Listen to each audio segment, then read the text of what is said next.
আজকে একটা important topic আলোচনা করব, সেটা হচ্ছে ব্যাংক লোন এবং ব্যাংকে দেওয়া মর্টগেজের কাগজ নিয়ে। আপনি যখন লোন নেন তখন নিশ্চয়ই আপনি যদি মর্টগেজ লোন হয় তখন আপনার যে জমিটা আপনি ব্যাংকের কাছে মর্টগেজ দেন, তখন কি হয় ওই কাগজটা কিন্তু ব্যাংকের কাছে থাকে। কিছু কিছু ক্ষেত্রে দেখা যায় মর্টগেজ দেওয়ার পর ওই প্রপার্টিটা সেল হয়ে গেছে।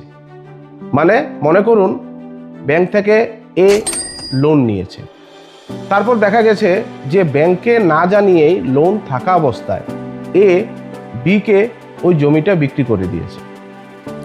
এখন ওই জমিটা তো ব্যাংকের অধিকার, যদি লোন রিকভারি না হয় তখন কিন্তু ব্যাংক ওই জমিটা অকশন করে ওই অকশনের টাকা দিয়ে লোনের অ্যামাউন্টটা রিকভারি করবে।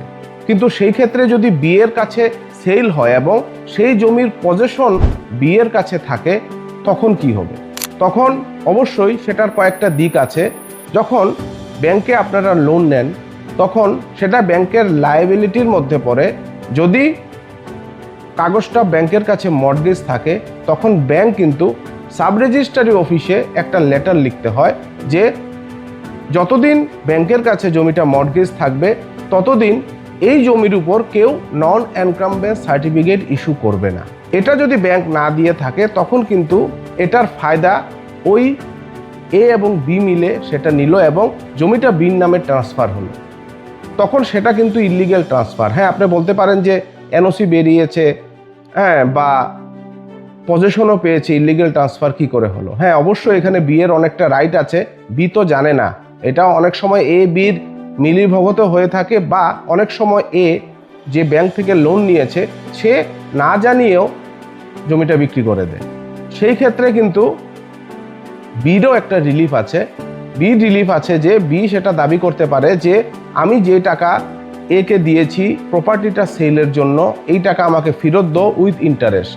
আর এর অনেকটা মুশকিল হতে পারে, সেক্ষেত্রে বিও এর এগেনস্টে কেস করতে পারে চিটিং ফর চিটিং এবং সিভিল লায়াবিলিটির উপর, আর ব্যাংকও কিন্তু এর উপর অ্যাকশন নিতে পারে। তো আমাদের সবসময় যখন আমরা জমি পারচেস করি তখন সর্বাবস্থায় আমাদের কিছু ডকুমেন্ট বের করতে হবে। সেটা অবশ্যই জানতে হবে যে এই জমিটা মর্টগেজ আছে কিনা ব্যাংকের কাছে। আর যদি মর্টগেজ থাকে না তাহলে আমরা সাব রেজিস্ট্রারি থেকে এই জমির একটা নন ইনকামবেন্স সার্টিফিকেট বের করব। এবং বাকি আমি আগের ভিডিওগুলিতে বলেছি যে জমাবন্দি বা অন্যান্য লিঙ্কেজ দেখার পর আমরা জমিটা রেজিস্ট্রারি করব। তা না হলে আপনি ভবিষ্যতে কিন্তু অনেক প্রকারের লিটিগেশনের